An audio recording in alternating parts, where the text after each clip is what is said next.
And I get scared every time I've got to terminate parental rights because at that point in time, we've got a kid with no family. Faulkner County Judge David Clark first met Jessica Pope in March of 2015 in his courtroom, a struggling 26-year-old mom to 5 kids who'd just been taken away by DHS because of her drug use and environmental neglect. It broke me. They were screaming for mama, and they were saying, please don't let us go, come back and get me. The pain inside, just knowing how hurt they were. Jessica speaks openly now of the pain of that loss, of when her children were taken to a nearby couple who'd fostered more than 100 kids in 6 years' time, Ruth and Steve Hale. There's so many kids in foster care.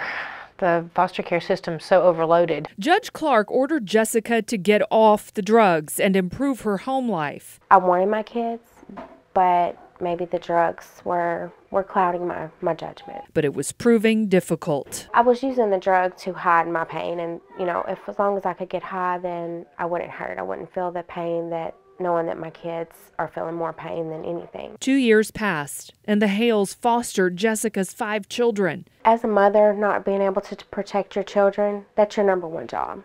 And I was not able to do that. And it's heartbreaking. She would hear her kids call me mom, and she would cry. I'm sure it hurt her heart. And during that time, 5 turned to 6. When I went into labor, I went all the way to Russellville thinking nobody would know if I had him and I could get back home with him. And they flagged me and they took him. It was bad. Just knowing that you just gave birth to a baby and yet another one is taken from you. Jessica ended up back on the streets, back on drugs, until she ended up in jail for 30 days. It was during that time something changed. She missed visitations with her children then and missed her daughter's birthday. She learned the Hales were making plans to adopt her children.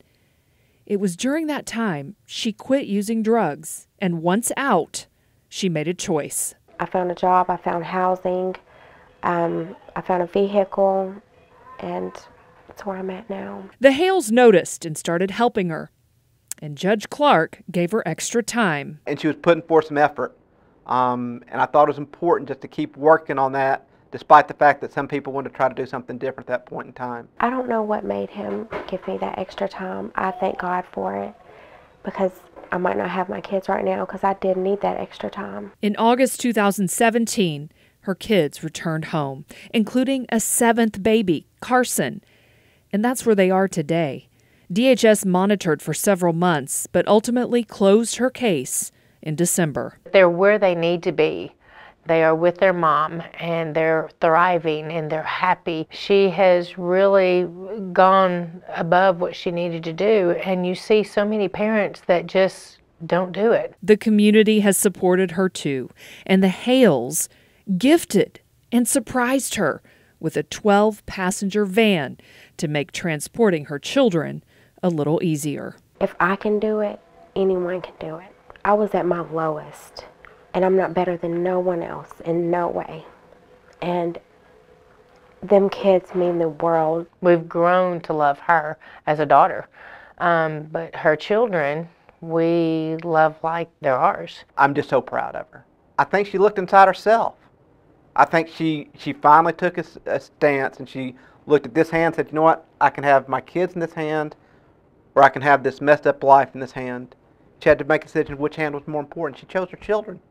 And that's the motivation that got her through, and I think it's amazing when parents are able to do that. I am very proud of myself. I'm happy. I'm happy to wake up. I'm happy to have all my kids here. It's crazy.